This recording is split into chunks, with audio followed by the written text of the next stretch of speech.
ತನ್ನನ್ನು ತಾನು ಭಗವದರ್ಪಣೆ ಮಾಡಿಕೊಂಡಿರುವವರು ಸರ್ವ ಪ್ರಾಣಿಗಳಲ್ಲಿ ಆತ್ಮರೂಪದಲ್ಲಿರುವ ನನ್ನನ್ನು ಭಜಿಸುತ್ತಾರೆ. ಇಂಥವರು ಯಾವ ವ್ಯವಹಾರಗಳನ್ನು ಮಾಡುತ್ತಿದ್ದರೂ ನನ್ನನ್ನೇ ನಂಬುತ್ತಿರುತ್ತಾರೆ. ಕೃಷ್ಣ, ಈ ಮನಸ್ಸು ಬಹಳ ಚಂಚಲವಾದದ್ದು. ಎಷ್ಟು ಚಂಚಲವಾಗಿರುತ್ತದೆಯೋ ಅಷ್ಟೇ ದೃಢವಾಗಿರುತ್ತದೆ, ಅಷ್ಟೇ ಶಕ್ತಿಯುತವಾಗಿರುತ್ತದೆ. ಬೀಸುವ ಗಾಳಿಯನ್ನು ಹೇಗೆ ತಡೆಯಲಾಗುವುದಿಲ್ಲವೋ ಅದೇ ರೀತಿ ಮನಸ್ಸನ್ನು ನಿಗ್ರಹಿಸಲು ಸಹ ಕಷ್ಟವೆಂದು ನನಗೆ ಅನಿಸುತ್ತಿದೆ ಎಂದನು ಅಮಾಯಕವಾಗಿ ಅರ್ಜುನನು. ಕೃಷ್ಣನು ಹೀಗೆಂದನು, ಅರ್ಜುನ, ನೀನು ಹೇಳಿರುವ ಹಾಗೆ ನಿಸ್ಸಂದೇಹವಾಗಿ ಮನಸ್ಸು ಚಂಚಲವೇ ನಿಜ.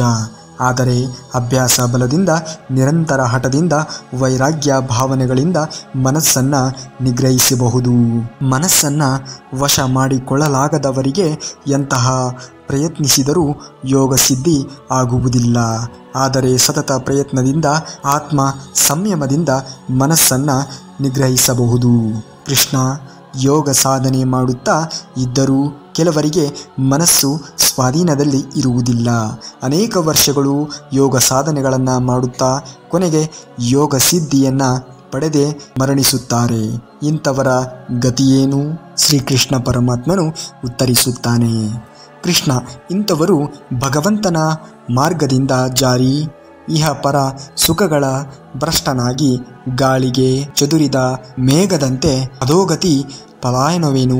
ಈ ನನ್ನ ಸಂದೇಹವನ್ನು ಸಂಪೂರ್ಣ ನಿವೃತ್ತಿ ಮಾಡು.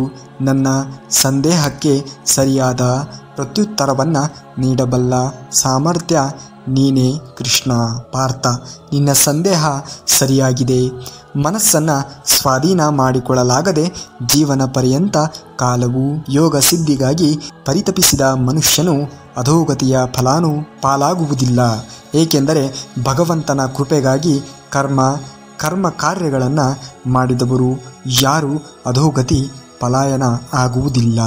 ಯೋಗ ಸಿದ್ಧಿ ಪಲಾಯನವನ್ನು ಪಡೆಯಲಾಗದಿದ್ದರೂ ಪುಣ್ಯಾತ್ಮರು ಪಡೆಯುವ ಸ್ವರ್ಗಲೋಕ ಪ್ರಾಪ್ತಿಯನ್ನು ಪಡೆಯುತ್ತಾರೆ. ಸಾವಿರಾರು ವರ್ಷಗಳು ಸ್ವರ್ಗದಲ್ಲಿದ್ದ ನಂತರ ಸುಂದರ ರೂಪವನ್ನು ಪಡೆದು ಶ್ರೀಮಂತರ ಮನೆಯಲ್ಲಿ ಮಾನವನಾಗಿ ಹುಟ್ಟಿರುತ್ತಾರೆ.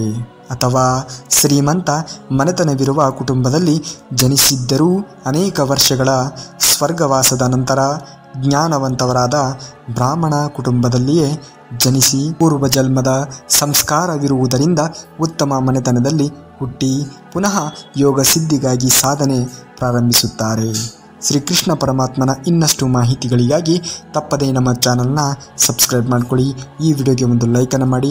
ಮುಂದಿನ ವಿಡಿಯೋದಲ್ಲಿ ಸಿಗುವವರೆಗೂ ಧನ್ಯವಾದ. ಕರುನಾಡಿಗೆ.